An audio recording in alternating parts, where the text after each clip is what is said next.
লুর fishing করার ক্ষেত্রে দেখা গেছে আপনাদের প্রথম অবস্থায় মোটামুটি বালুর মাঝে একটা রিল রড নিয়ে তারপর স্টার্ট করতে পারেন। অনেকে দেখা গেছে বাজেটের সমস্যার কারণে রড আর রিল নিতে পারে না। তাদের উদ্দেশ্যে বলি, তারা মোটামুটি যে মনে করো 3000 টাকার সেট আপও আছে, 3000 টাকার নিচে মনে হয় না কোনো সেট আপ আছে।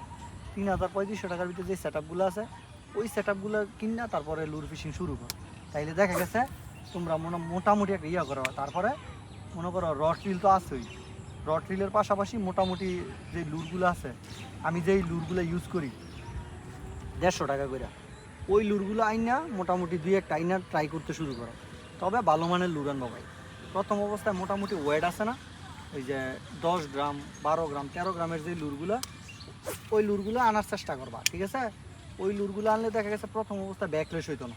আর যদি প্রথম অবস্থায় গিয়ে একবারে কম ওয়েটের লুরগুলো আইনা ইউজ করো, তাহলে দেখা গেছে প্রতি মাইরে মাইরে ব্যাকলেস হবে। প্রথম অবস্থায় তুমি এটা সমাধান করতে পারবা না, ঠিক আছে? দেখা গেছে এই যে আমার লুরগুলো, এই যে আমি এই লুরটা সবসময় মাছ ধরি, এই লুরটা আমার কাছে সবচেয়ে ফেভারিট। তারপর দেখা গেছে সুতা আছে না, এই সুতাটা মোটামুটি চিকুন, এই যে 26 mm সুতাটা নিলে সবচেয়ে ভালো আর কি প্রথম অবস্থায়।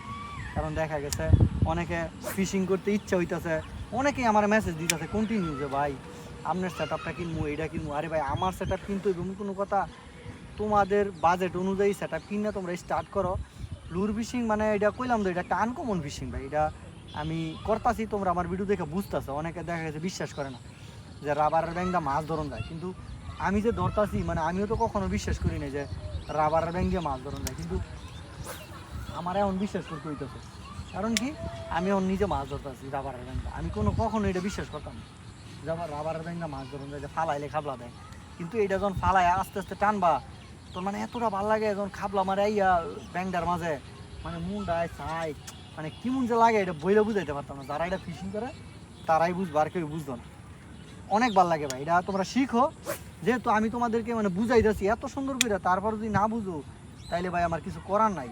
তারপর অনেকে আমার ফোন দিতেছে, মেসেজ করতেছে, মেসেজও বুঝাই দিতেছি, কমেন্টে বুঝাইতেছি, তারপরে ভিডিও করে বুঝাই দিতেছি। আর কেমনে আমি বুঝাবো ভাই তুমি করে কও? আর কেমনে আমি তোমার বুঝাবো? হাতে কলমে ধরে ধরে বুঝাইতাম না, বুঝাইতাম বলে যদি তোমরা আমার কাছে আইতা তাইলে আমি হাতে কলমে ধরে বুঝাই দিতে পারতাম। না আইলে আমি কেমনে বুঝাবো?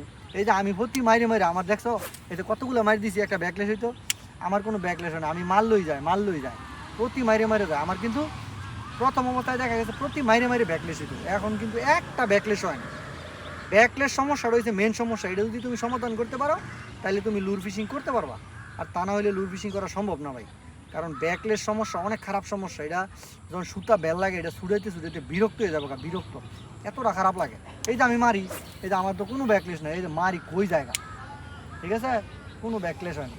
তাইলে মোটামুটি ভালোভাবে লুর ফিশিংটা শিখো, শিক্ষা সামনে সিজন হইতেছে, এই সিজনে দেখা গেছে ট্রাই করো, ইনশাল্লাহ পাইবা। এখন তো দেখা গেছে শোল মাছে গজার মাছে ছাও দিছে, দেখা গেছে অনেক জায়গায় পাওয়া যায়, অনেক জায়গায় পাওয়া যায় না, হিট হয় না, অনেকে নিরাশ হয়ে যায়। নিরাশ হয় না ভাই, মাছ ধরা হচ্ছে ধৈর্যের ব্যাপার। ধৈর্য ধরে লাগিয়ে তাও ইনশাল্লাহ, বলছি তো ইনশাল্লাহ ধরতে পারো, ঠিক আছে? সকলে ভালো থেকো।